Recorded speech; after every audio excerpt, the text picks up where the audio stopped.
intentado decir que buena fisiología científica ha intentado utilizar ciertas sustancias diversas de manera empírica para calmar su estado de ánimo, para tranquilizarse. A partir de lo que es el siglo XX, en la etapa temprana y a mediados ya se comenzaron a utilizar lo que eran los barbitúricos, tanto con propiedades psicóticas como antidepresivas.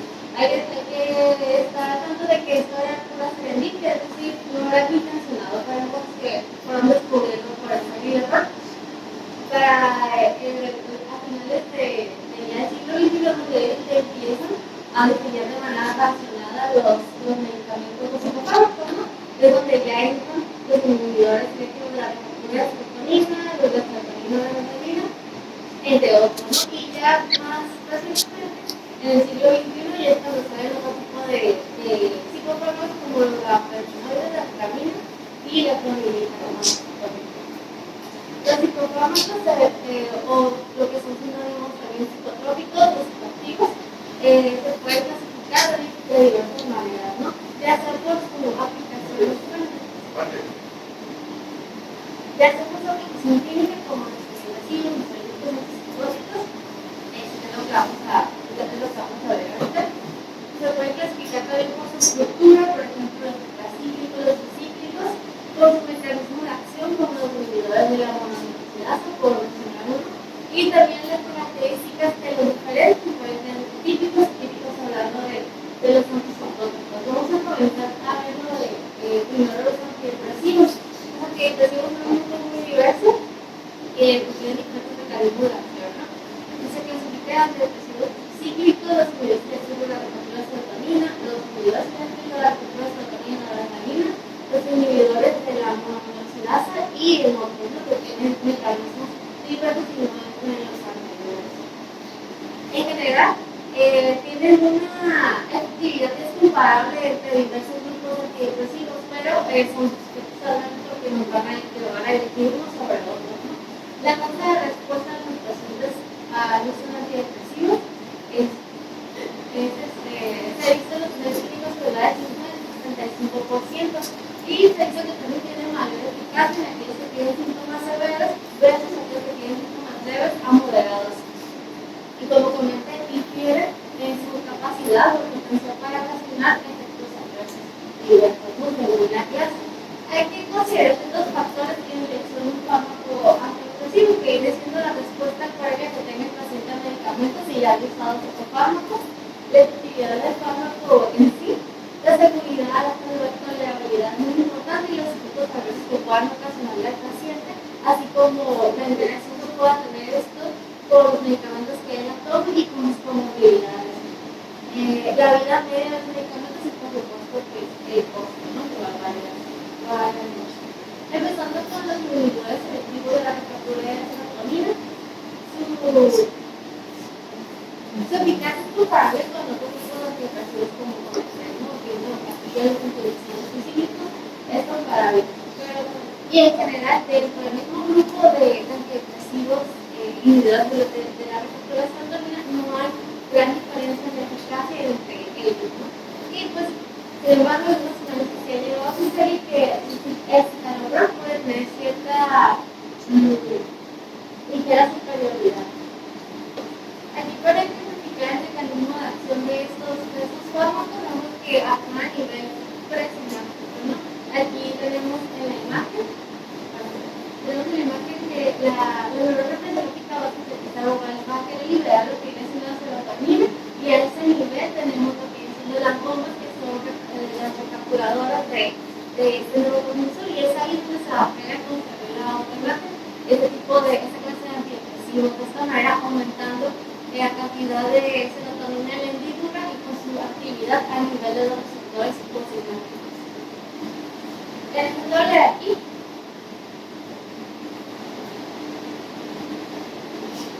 está muy chiquita, pero te lo dije básicamente para que veamos las diferentes dosis con las que se pueden manejar los pacientes por ese tipo de medicamentos. Siendo el citalopram se puede ser con una dosis de 20, la fluoxetina también, la paroxetina, y la dosis usual de los pacientes es muy variable, ¿no? Puede ir de 30 a 60 casi en todos. Los efectos adversos van a ser por lo general dosis dependientes y se comenta de terapia, son transitorios. momento van a ir disminuyendo o va a aumentar la tolerancia del paciente a esto. Los frecuentes, náuseas, vómitos y diarrea, como también la agitación o el insomnio. Los pacientes presentan o pueden tratar disfunción sexual en ambos géneros, pues dando orgasmo, pérdida de libido, sí, la función eyaculadora.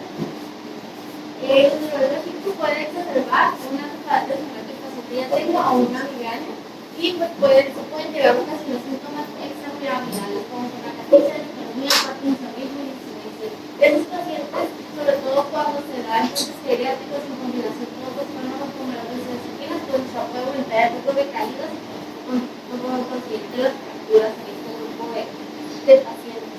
Y con la paroxetina es con el inhibidor que se ha visto mayor aumento de peso, a diferencia de la fluoxetina que pueden llegar a disminuir durante las primeras semanas y después normalizarse.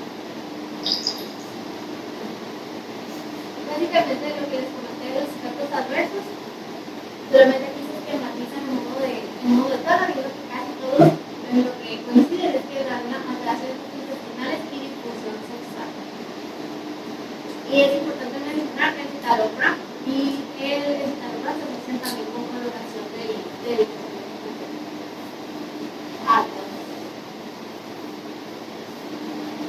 es importante mencionar que en el uso de estos medicamentos una entidad especial que es el síndrome serotoninérgico. Es raro cuando se utilizan estos fármacos en monoterapia, sin embargo, cuando se combinan con otros fármacos se puede llegar a presentar, sobre todo en combinación con los inhibidores de la monoaminoxidasa. También con el tramadol, con el consumo de altas dosis de triptano y con el mesolib, o en el caso de que el paciente tenga una sobredosis de los inhibidores de la serotonina. El tratamiento solamente de soporte, pues, con los expresos de la fármaco, ¿no? 60% de los casos van a presentar manifestaciones clínicas durante las primeras 6 horas desde el consumo del agente precipitante. Y importa que se debe hacer un cambio de fármaco debido a las vidas medias prolongadas de estos medicamentos. Se debe esperar alrededor de 5 vidas medias del inhibidor antes de iniciar un inhibidor de la monoaminoxidasa, que es equivalente a 5 a 10 semanas de fluoxetina de sangre, ¿no? Y en caso de que sea al revés, que el paciente esté tomando un IMAO y quieran comenzarle un inhibidor selectivo de la captura de serotonina, se le debe esperar 2 semanas para la eliminación del IMAO y ya poder comenzar el otro medicamento, ¿no? Las manifestaciones clínicas, pues es un espectro, ¿no? Desde síntomas leves hasta manifestaciones que pueden llegar a la muerte del paciente, ¿no? Puede tener manifestaciones gastrointestinales como diarrea, dolor abdominal, alteraciones como la diaforesis, la hipertermia, rubor, alteraciones neuronales, confusión cerebral, coma, convulsiones y también presentar reuniones, lesión en la rueda y pues shock cardiovascular y muerte. Entonces es algo que tiene que tener muy en cuenta porque es una entidad severa. Las dos inhibidores selectivos de la receptora de serotonina y noradrenalina, pues la diferencia, como su nombre lo dice, es que no solo va a inhibir a las bombas que recapturan la serotonina, sino también a las otras, como se ve aquí. Y igual es a nivel de la neurona presináptica, la neurona presináptica aumenta el nivel de neurotransmisores a nivel de la neurona y de esta manera la actividad en las neuronas presinápticas, ¿no? La actividad de neurotransmisores. Se ha visto que estos antidepresivos son superiores al placebo y como comenté, pues sí son eficaces en el grupo, ¿no?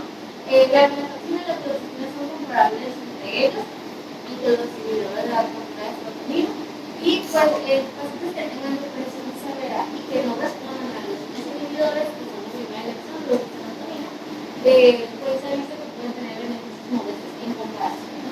Aquí como también las dosis con las que se puede iniciar, meloxicina desde 7.5 miligramos se puede llevar a una dosis miligramos, ¿no? La duloxetina 60 se puede llevar a 120. Se tiene que ir escalando de manera progresiva para lograr los efectos, ¿no? Sus efectos adversos, pues debido al sitio donde actúan, son muy similares a los inhibidores de la captura de serotonina, ¿no? Van a disminuir igual, si son transitorios, disminuyen con el uso continuado de estos.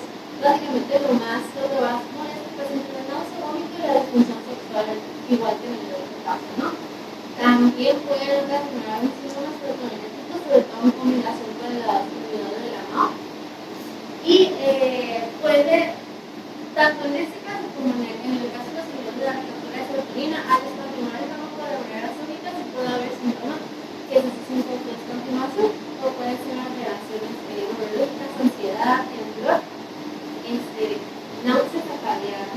Más que nada se debe relacionar con la relactación y con la duloxetina, entonces por eso la importancia no es expandir de golpe, sino irlo disminuyendo. Debido a que también inhibe la recaptura de noradrenalina, tiene efectos adicionales en relación a ese nuevo organismo, como puede ser la taquicardia, la amiliasis, la boca seca y la toresis y cosas así, ¿no? Y la relactatina, especialmente el medicamento se hace por la presentación de hipertensión arterial sistémica, sobre todo cuando estamos dando dosis pues ya más altas o mayores de 150 miligramos al día. La relactatina 60-120 ya se relaciona con hipertensión y la desrelactatina de 50-100. Entonces son dosis un poco más elevadas y con las especialidades. Pero si el paciente le está, funcionando el medicamento, o sea, la literatura, pues a vos conviene más que sea un antihipertensivo que es el antidepresivo. Los antidepresivos tricíclicos, su eficacia es comparable con los antidepresivos, como la anterior. También nos van a inhibir la recaptura de noradrenalina y serotonina, no básicamente al mismo nivel, pero además sus efectos secundarios o la razón por la cual no se utilizan tanto es porque afecta a otros receptores, no solo a los de la noradrenalina y serotonina, afecta al antagonismo de los receptores muscarínicos, del estamina 1 y al anticosterona 1 y alfa 2. De que tengan una gran variedad de efectos severos, especialmente anticolinérgicos. En depresión severa y en síntomas melancólicos se ha visto que hay superioridad en comparación a los inhibidores de la receptora de serotonina y son muy eficaces en los hospitalizados, sin embargo sus efectos adversos no distintos, ¿no? Tienen múltiples interacciones farmacológicas, sobre todo en relación a que medicamentos que ayudan a hacer drogas, ¿no? A nivel de pasión, como la carbamazepina o el túrico, nos van a disminuir los niveles de los tricíclicos, la fluoxetina y la carbamazepina nos van a aumentar. Y pues también se puede ver interacción con el lactato, disminuir sus niveles séricos y con su afectividad, ¿no? Igual, el sitio donde actúan con la serotonina y la adrenalina pueden ocasionar un serotoninético en relación al uso combinado con ¿no? O con medicamentos como noradrenalina o adrenalina. Para equilibrar para las iniciar la multiplicidad de 150 e ir escalando hasta se puede llevar a los impactos de 100 a 300, la nitramina igual y con los demás ayudas para conjuntos. Múltiples efectos adversos cardiovasculares pueden resultar de arritmias, alteraciones de la conducción, sobre todo en aquellos pacientes que ya tienen alteraciones en la conducta y que tienen mucha precaución, los puede llevar a arritmias ventriculares.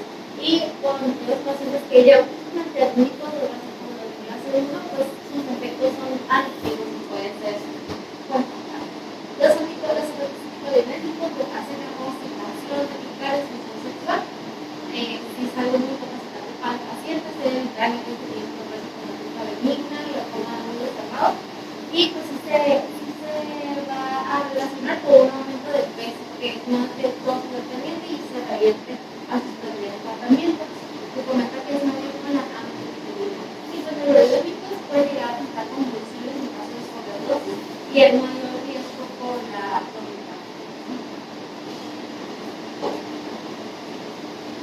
bastante los inhibidores de la monoaminoxidasa, pues su eficacia es que sí son eficaces y nosotros lo utilizamos básicamente en pacientes que no responden a otras terapias, ¿no?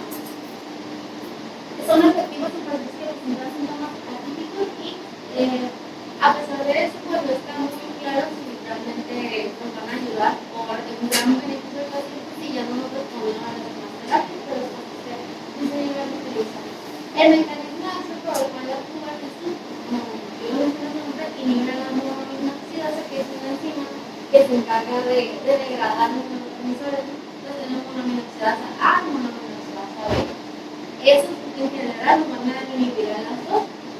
Hay algunos como la selectivina que nada más inhibe a la B y no nos da tantos efectos adversos como los que inhiben a la B, ¿no? El problema es con la monoaminoxidasa A. Al inhibirnos la degradación, al inhibirnos esta enzima y la degradación de los neurotransmisores, pues va a haber mayor cantidad de esos y mayor estímulo a nivel postsináptico, ¿no? Lo mismo. En cuanto a los efectos adversos, es muy importante que pueden ocasionar crisis hipertensiva, ¿no? se relaciona al alto consumo de tiramina. Voy a revisar la imagen. Tenemos monoaminoxidasa, no solo sistema nervioso central, también tenemos monoaminoxidasa al sistema gastrointestinal. Entonces la tiramina que después podemos consumir en la dieta o distintos fármacos, al tener inhibida esta enzima que se encarga de su degradación a nivel digestivo, pues se va a acumular y es lo que nos va a llevar a tener alteraciones como la crisis hipertensiva. La tiramina, pero estos pacientes tienen restricciones dietéticas cuando están en consumo de esos fármacos, porque la tiramina la podemos encontrar en la comida. De hecho, es el bastante de alimentos, quesos, carne molida, vino, alimentos fermentados, la cerveza, habas en general, y alimentos muy maduros, ¿no? O en mal estado. También se deben evitar a los pacientes ciertos medicamentos como los inhibidores selectivos de la receptora de adrenalina, antidepresivos específicos, descongestionantes que es de uso común, de vasoconstrictores, como comenté la selectivina, que es un tipo de medicina, solo bloquea el modo B, entonces no tienen esos efectos adversos. Y no es necesario que los pacientes a dosis bajas, menores de 6 miligramos, tengan una prescripción dietética como tal. Entonces son estos efectos los que nos va a limitar muchos alimentos, ¿no? Y pues también el síndrome serotonínico que ya vengo mencionando, en combinación con los otros tipos de antidepresivos que tienen la receptura de serotonina, pues se puede presentar y puede llegar a ser muy grave. Entonces, no solamente con estos medicamentos, también cuando se consume en combinación con los geles sintéticos como el tramadol, como el escometrofano, en combinación con la ciclopramina, que muchas señoras conocen, la carbamazepina y medicamentos de venta libre como la carfentanil. Entonces es algo de mucho cuidado. Otros efectos adversos son los cardiovasculares, hipotensión prostática, edema periférico, también se relacionan con el aumento de peso, disfunción sexual y alteraciones neurológicas como cefalea, insomnio, micronías y somnolencia diurna. De ramificación también entran otros antidepresivos que son los que no entran en los mecanismos de acción anteriores, ¿no? Como tenemos aquí el bupropión. Esto va a inhibir tanto la receptora de noradrenalina como la dopamina de manera libre, ¿no? Son dos receptores separados y van a actuar a niveles igual en la norepinefrina. Es menos tolerado de los pacientes que presentan además una ansiedad significativa. Entonces, sí es menos tolerado. Sí, los niveles selectivos de la serotonina son superiores a la en el manejo de depresión con ansiedad que no se recomienda tanto. Mejorar los síntomas de fatiga y somnolencia, pero de todos modos no es un medicamento que se usa de primera instancia. Tiene múltiples efectos adversos y uno de los más importantes es el riesgo de presentar convulsiones. Entonces, si el paciente ya tiene antecedentes de resultados de descomposición previos, pues no se le debe dar. También lo que me pareció interesante es que en el caso de que el paciente tenga antecedentes o presenta anorexia o bulimia, tampoco se debe dar por comentar el riesgo de convulsiones. Y al igual comentar el riesgo de otro tipo de medicamentos en combinación que van a aumentar sus niveles de ellos como la citralina, la prazolam. Otros son la mirtazapina y la trazodona, que también tienen diferentes mecanismos de acción, que comentan que son moduladores de la noradrenalina y serotonina en el caso de la mirtazapina y de la serotonina en el caso de la trazodona. Son comparables en eficacia, sin embargo, pues también tienen unos efectos adversos, ¿no? La transacción en el momento de peso, el caso de la trazodona nos puede llevar a tener arritmias ventriculares y también a los casos de hipertensión. Pasando de los ansiolíticos, tenemos a la benzodiazepina, como está ahora primera vez. Las benzodiazepinas pues son antagonistas o van a bloquear a los receptores GABA, aquí es donde ellos se expresan en su principal mecanismo de acción, como vemos ahí en la imagen. El GABA pues, es un neurotransmisor inhibidor, entonces lo que realizan estos medicamentos es que la benzodiazepina se une a un canal que trae la neurona postsináptica, al unirse va a entrar el voltaje de este canal y lo va a mantener abierto. Entonces el GABA en el organismo lo está pasando de manera más libre, ¿no? Y va a tener sus efectos inhibidores, que más básicamente nos va a llevar a una ansiolisis y a un efecto sedante en el paciente. Se utiliza en los trastornos de la ansiedad generalizada básicamente en pacientes que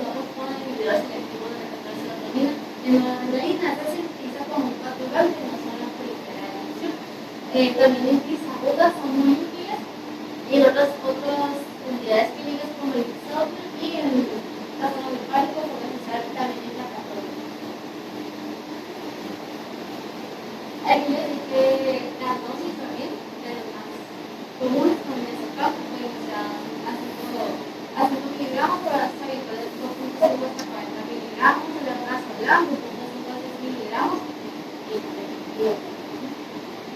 se pueden dividir también las benzodiazepinas por la duración de su efecto, como bien siendo los de la realidad media, pueden siendo el diazepam, el durazepam, y también los de corta a intermedia vida media, que aquí están la de Prazolam, el lorazepam y el clonazepam.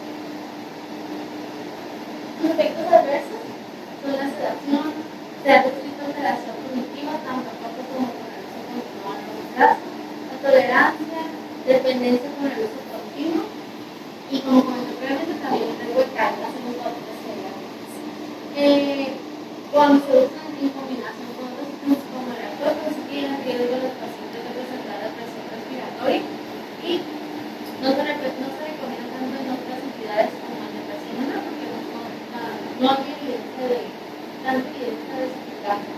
Dentro de sus efectos adversos, los pacientes pueden llegar a presentar dependencia, tolerancia a sus efectos y síndrome de abstinencia cuando se suspende, ¿no? El síndrome de abstinencia va a depender tanto de la duración del tratamiento como de la dosis que se haya estado manejando con el paciente. Se va a presentar tanto en la duración corta como en la duración prolongada.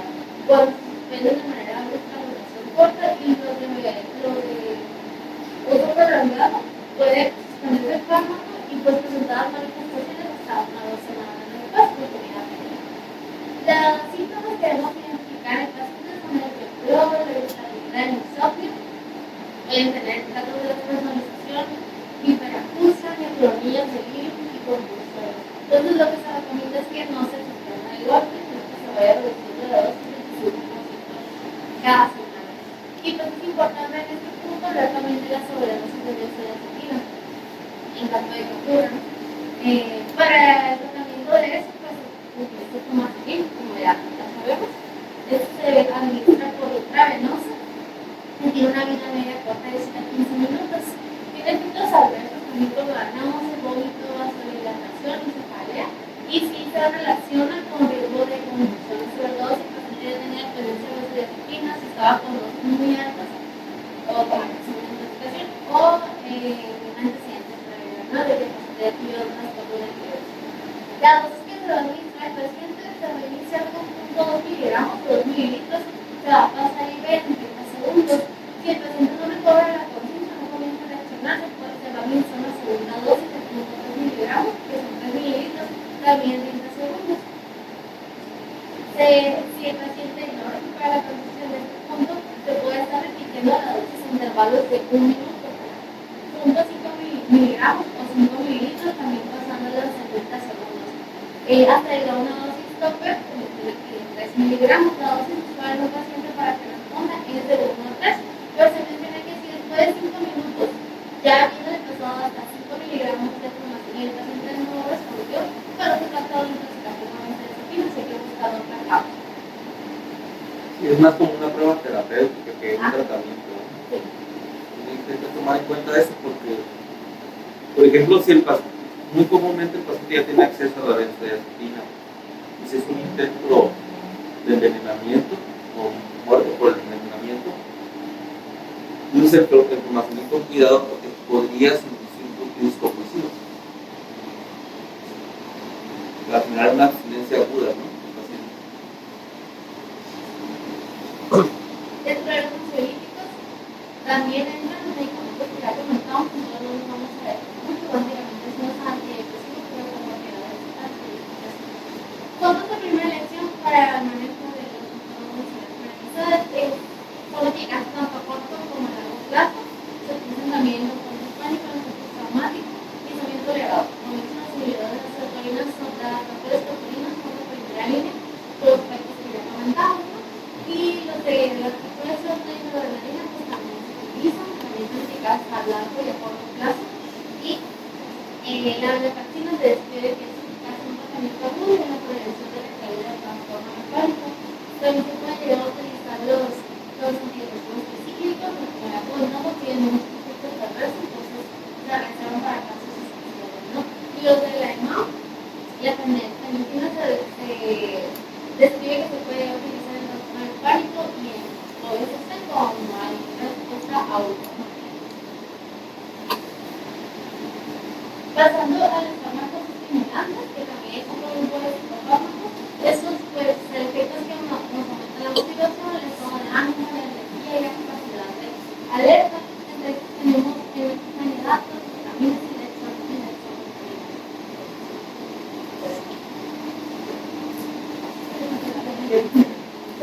Su efecto es que son simpáticos de directo van a producir la liberación de catecolamina en las neuronas presinápticas, principalmente dopamina y también noradrenalina. Esto en el corteza prefrontal y en el hemisferio izquierdo afirma que la catecolamina no se ve un poquito, no se ve bonita, ¿no?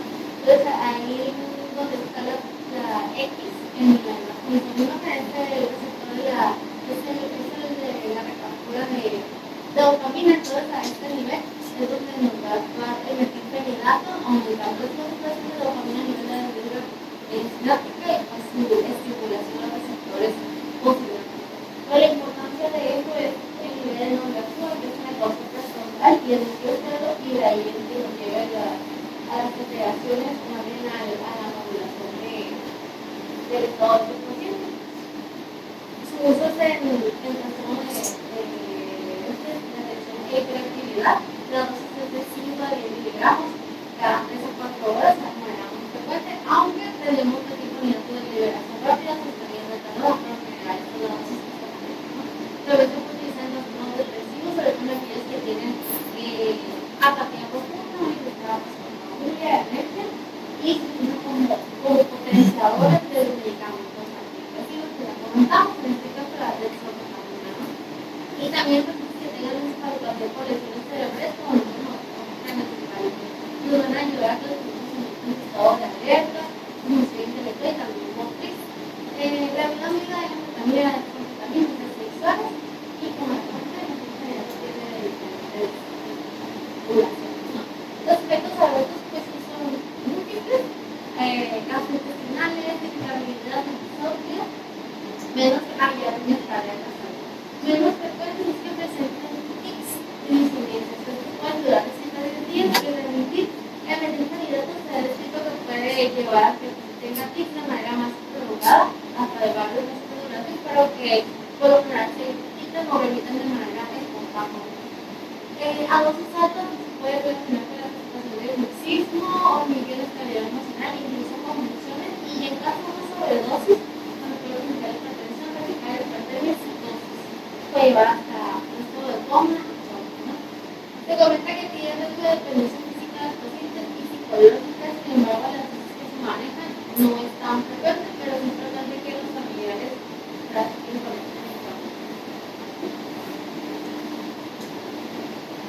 Y por último, un grupo de psicóticos, vamos a comentar que los típicos o de primera generación, esos son antagonistas dopaminérgicos, los típicos, y por su actividad la ejercen al antagonizar receptores de 2 a nivel cerebral, de dopamina 2, ¿no?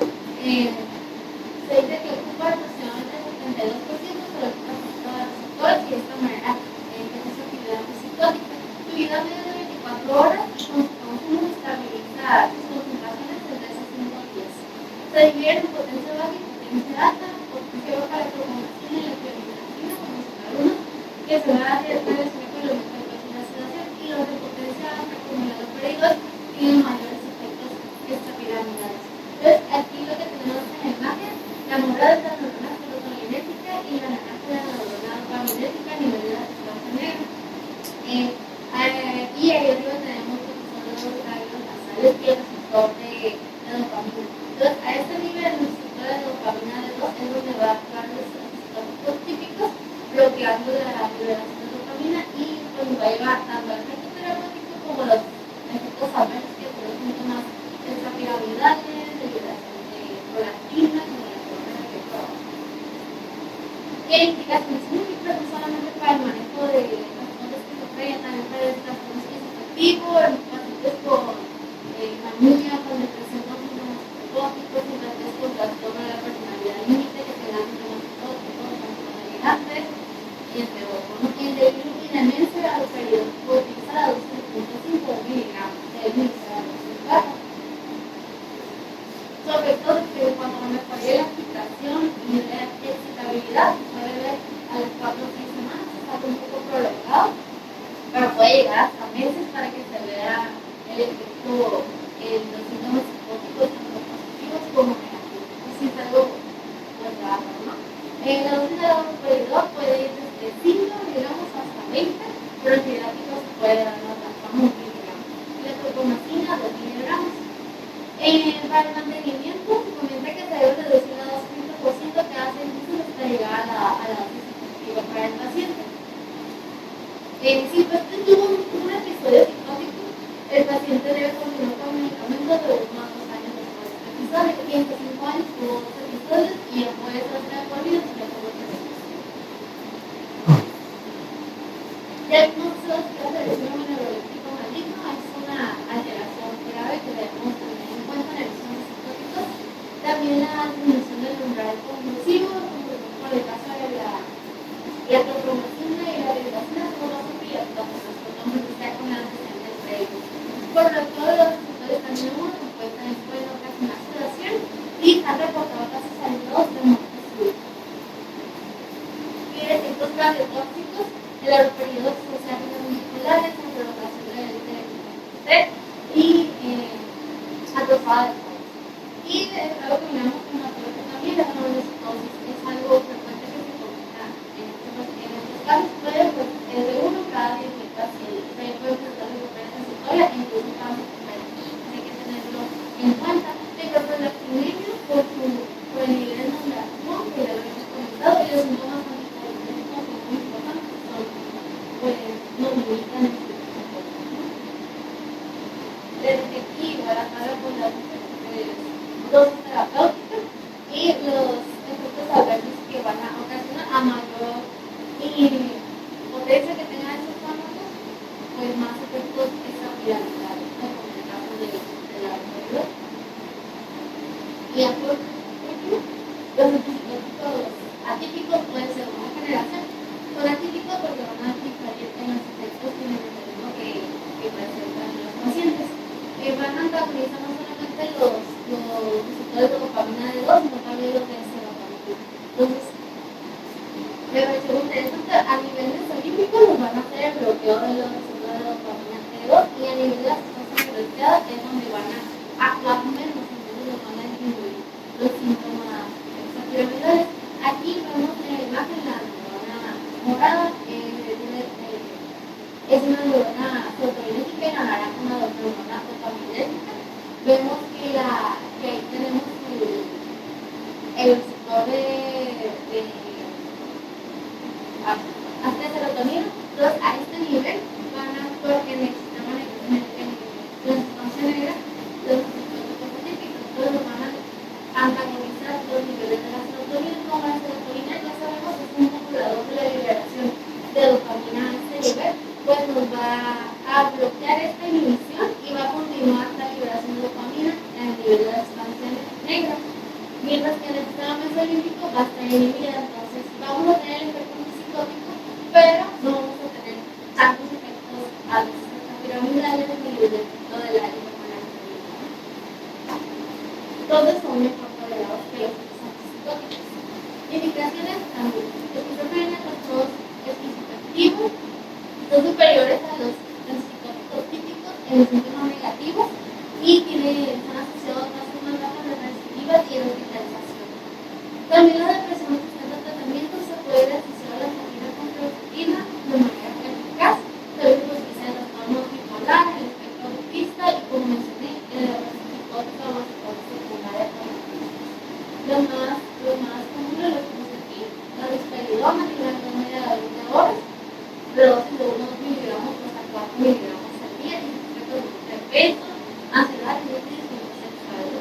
Más de 6 miligramos de risperidona que se puede asociar a efectos extrapiramidales. La olanzapina va a tener una media de 61 horas en promedio y la dosis no solamente para antagonizar los receptores que ya mencioné, sino también a bloquear puede ser una cosa también. La dosis 3,5 miligramos en la psicosis y de 16 miligramos en la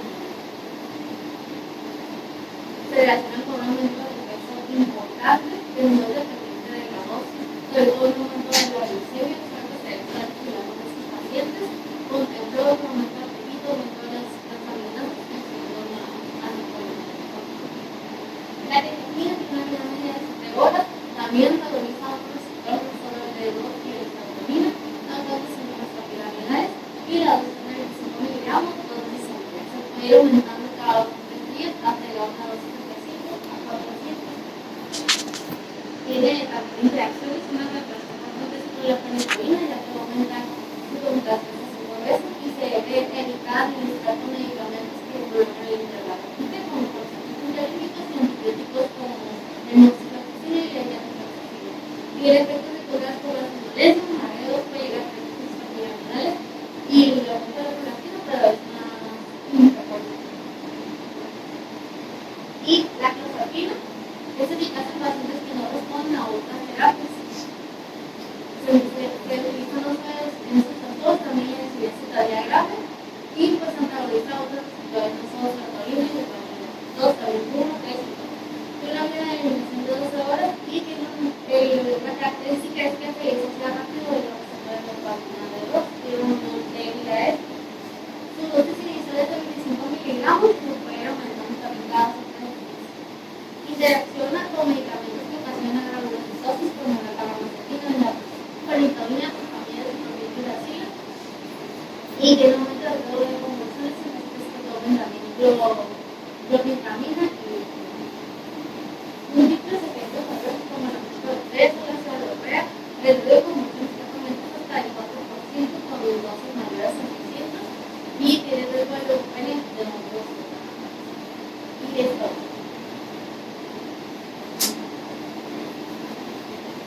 Eligió el tema más largo, ¿no? Pero está muy extenso.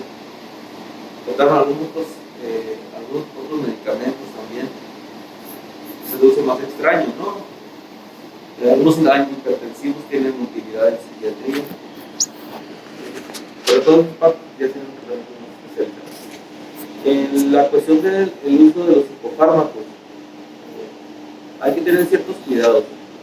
Por ejemplo, la dosis estándar para los antidepresivos lo está mencionando como antidepresivo la doctora, pero si van a utilizarlo por pacientes ansiosos, les sugiero que empiecen todavía con una dosis más baja. Váyanse despacio. Es preferible que le pidan paciencia al paciente que espere el efecto a que se vayan inicialmente con benzodiazepinas. Creo que ha tenido la experiencia en el consultorio. La mayoría de los pacientes que ya llegan referidos ya llegan con una benzodiazepina de más de uso de más de 3 meses. Es muy difícil retirar la benzodiazepina, más cuando tienen la creencia que es el medicamento que les hace el efecto. Luego no hay apego adecuado al ISRS. De los antipsicóticos, hay unos antipsicóticos que los usan con mucha precaución, por ejemplo, a los peridoles tienen mucho miedo con respecto a los efectos cardiovasculares. Realmente se ven en muy pocos casos y tendría que ver con algunos descuidos con el uso del medicamento, ¿no? Como las comorbilidades o la combinación con otros medicamentos. En la cuestión de los antipsicóticos, realmente en potencia, como se había comentado, no es la mejor opción. Realmente la mejor opción sigue siendo la terapia electroconvulsiva, pero queda reservada la terapia física en última instancia. La clozapina es el antipsicótico de mejor eficacia, pero también es uno de los mejores, los que tienen más efectos secundarios, y ahorita ya no se deja como tercera opción, sino se tiene considerada como la segunda opción. Los pacientes se tienen como primera opción el uso de la olanzapina, el uso de la amisulpirida, que son antipsicóticos que tienen buena potencia, son atípicos y pueden utilizarse de forma muy cómoda en el hospital. Aquí lo que tenemos es el haloperidol, ¿no? Entonces empezamos con el haloperidol, con los cuidados de corrección de los medicamentos. No mencionó sobre los medicamentos correctores de los síntomas extrapiramidales o de los efectos secundarios. pero ya los hemos comentado algunos, ¿verdad? Otros detalles son con respecto a las benzodiazepinas. Hay otros medicamentos que también están haciendo que hacen efecto por el receptor benzodiazepínico, que son los farmacocetas. ¿Se han escuchado? Así los abrevian, el Solpidem, por ejemplo, el Saleplon. Entonces, que ya están en México y también son hipnóticos, precisamente tienen un efecto hipnótico. No llegan a tener a veces tanta potencia como algunas benzodiazepinas, pero son una buena opción en los pacientes que necesitas darle un hipnótico al paciente como tal para mejorar sus síntomas. Lo comento porque no está documentado todavía si hay tanto efecto adictivo como lo hay con otros benzodiazepinas. Son un poco más costosos, pero le da la misma efectividad. Otros detalles, no hay una guía que recomiende el uso de antipsicóticos para inducir el sueño, tengan cuidado con eso. Se da como sedativo por necesidad. ¿Qué es necesidad? El paciente está psicótico, porque a veces se confunde esta indicación. Se utiliza a un paciente con trastorno depresivo y problemas de insomnio, de primera instancia un antipsicótico. Pueden llegar a pasarla muy mal los pacientes con el tratamiento, no sé lo que quiero. Se utiliza en casos de depresión resistente, como decía la doctora, en casos de depresión bipolar, la combinación con los antidepresivos.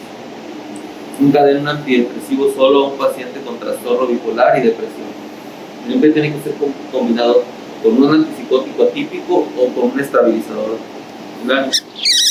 No se habló del litio. Tendría que comentarse algunos aspectos del litio. Van a haber algunos pacientes con litio. Algunos ya conocen algunos de los cuidados que tienen que tener con el litio. Por ejemplo, el uso de algunos diuréticos, ¿verdad? Que puede aumentar la concentración de litio en sangre. Los AINES aumentan la concentración de litio en sangre en los pacientes que lo están utilizando de forma crónica. Si lo van a utilizar 3 días, 5 días, no va a haber mayor inconveniente, pero sí puede haber inconvenientes si el paciente tiene un uso crónico de AINES. Entre esos detalles, ¿no? Y otros detalles con el litio. El litio, el paciente puede cambiar la disposición de la concentración en sangre si se deshidrata. Vivimos en un medio cálido, entonces tiene que quedar bien claro para el paciente que se tiene que mantener bien hidratado. Si tiene gastroenteritis, tratarla un poco más agresiva la gastroenteritis para que no se nos deshidrate rápidamente, entonces nos puede intoxicar con el litio. Tampoco es recomendable que le retiren el litio. En una vuelta de 3 o 5 días el paciente podría tener la recaída, sobre todo si son cicladores rápidos. Otro detalle, a pacientes con tratamiento con litio no le den dietas hiposódicas, aunque sean hipertensos. ¿Sí? Si le dan dietas hiposódicas también va a aumentar la concentración. Eso es como electrolitos, se parece mucho al sodio, para que tengan ese cuidado también con los pacientes con litio, ¿no? Entonces, como que tienen ciertos detalles, ¿no? Pues porque a veces, de primera mano, pues el paciente llega hipertenso, tiene el tratamiento y lo primero que se les dice es que tienen que bajar la cantidad de sodio. Ahora, si el paciente es cardiópata y necesita una dieta hiposódica, hay que mandarlo a psiquiatría para buscarle otra opción de tratamiento para el trastorno bipolar, un switcheo nada más. ¿Sí? Entonces, esas serían parte de las recomendaciones generales con respecto al litio, sobre todo lo que les va a tocar ver, ¿no? ¿Qué otros detalles? El hipotiroidismo, hay que considerarlo como litio, ¿verdad? Entonces está utilizando el paciente. Con los efectos de los antidepresivos, hay algunos que van a desaparecer, como decía la doctora, en 1 semana, en 2 semanas, y hay otros que no se espera que desaparezcan, o que pueden desaparecer hasta las 12 semanas. Sobre todo aquellos que tienen algunos efectos fisiológicos, por ejemplo, con la sexualidad. Pues si es claro que el paciente tiene mucha alteración con respecto a la sexualidad, hay que hacer modificaciones con el tratamiento. Te lo va a dejar el tratamiento. porque te vas a sentir mejor y cuando te sientas mejor va a ser irregular con el tratamiento, lo vas a suspender, sobre todo si tiene pareja estable el paciente, ¿no? Ahora, con respecto a esto, se pueden hacer combinaciones de medicamentos. Hay medicamentos que pueden contrarrestar los efectos secundarios. La primera opción, de las que están más amplias, es la de la pastilla azul, ¿no? Es el pago por evento. La otra sería combinarlo con el bupropión, manejar una dosis más baja del antidepresivo y combinarlo con el bupropión. Se encarece el tratamiento, hay que hablarlo, porque el bupropión está entre 1,000 y 1,600 pesos al tratamiento al mes, cuando podrían conseguir una fluoxetina el paciente a 200, 400 pesos, una fluoxetina buena. Entonces se le puede encarecer mucho el tratamiento al paciente. Habría que discutirlo eso. La otra situación es que se puede combinar con la mirtazapina. No se habla mucho de la mirtazapina, pero la mirtazapina es un medicamento que da efecto sedativo, incrementa mucho el apetito, sobre todo el paciente se ha perdido mucho peso, pero le puede contrarrestar los efectos secundarios. No son a veces muy efectivos los tratamientos para contrarrestar esos efectos, pero vale la pena hacer el intento para que no te vaya a abandonar el tratamiento. Ya si en el caso máximo hay otros anecdóticos como la cafeína, la loratadina, se pueden combinar para eso. De efectos secundarios también, con las benzodiazepinas siempre reducir la dosis. La dosis la puso como reducción de 25%, pero las reducciones tienen que ser, por ejemplo, si el paciente tiene menos de 3 meses, cada semana. Si el paciente ya tiene más de 3 meses y tiene efectos de tolerancia, les quiero que sea cada 2 semanas. Y a veces son más los efectos, los problemas psicológicos los que les impiden reducir la dosis de la benzodiazepina. Yo les recomiendo más días alternados. Es más como experimento para el paciente de un día le reduce la dosis, el otro vuelve a tomar la dosis anterior, otro día la dosis anterior, sobre todo si son de benzodiazepinas de vida media larga, para que el paciente se convenza de que no es necesario fisiológicamente para él la benzodiazepina. Como les había comentado, si el problema es un trastorno adaptativo, le va a ir bien con las benzodiazepinas. Si el paciente tiene psicopatología en la personalidad, tiene trastornos adictivos previos, tiene un trastorno mental que sabes que va a ser crónico, no les recomiendo el uso de benzodiazepinas. Déjenlo como una tercera opción. ¿Por qué? Si ya el paciente no tiene buena respuesta, pues se le empieza con la benzodiazepina, ¿sí? A final de cuentas es sobre el beneficio y el riesgo, ¿no? ¿Dudas con todo esto? Sobre las dosis, pues yo les sugiero agarren un ISRS con el que se sientan cómodos. El de menos efectos secundarios es el escitalopram. Está muy dudoso eso de si ofrecen mayores ventajas de eficacia. Lo que sí ofrece ventajas es en el metabolismo. Se salta pasos en la cuestión del metabolismo del escitalopram, por eso no da tanto efecto secundario, está más recomendado a población en ancianos, pero de todas maneras la AHA no recomienda en cardiópatas con arritmias el uso del escitalopram, hay que tener cuidado con eso. En la cuestión del escitalopram es el más sencillo de iniciar, entonces y ya hay genéricos con respecto a eso. No está dentro del cuadro básico, pero va a iniciarse después. De todas maneras, en el perfil de seguridad, cualquier ISRS se puede utilizar. Pueden utilizar la fluoxetina, que es barata y tiene buenos resultados. Si, de plano, en psicopatología desconocen el diagnóstico preciso del paciente, pero tiene una afección claramente con indicación para un ISRS, les recomiendo que usen más la paroxetina. ¿Sí? La paroxetina puede servir para una más amplia gama de trastornos mentales, al menos de los que tienen evidencia. ¿Sí? Si de los que producen más efectos secundarios, nada más tengan los cuidados que les he comentado y también pueden encontrarla de forma económica a los pacientes. Eso porque les va a tocar pacientes con polifarmacia, ¿no? Si tienen que pagar de otros tratamientos, también tendría que ver ese detalle. Entonces, háganse la experiencia con un ISRS, los recomiendo. Háganse la experiencia con un dual, como la venlafaxina, desde la faxina a la duloxetina. De los tricíclicos, les recomiendo también que también se hagan experiencia nada más con uno solo. De los antipsicóticos atípicos, les recomiendo que hagan experiencias aquellos de que tienen efectos menos extrapiramidales, como la quetiapina.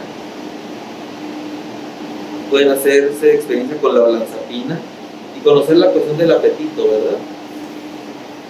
Estos detalles. ¿Mencionó algún otro? Las benzodiazepinas. Manejen uno de vida media larga y uno de vida media corta. Sería lo más sencillo.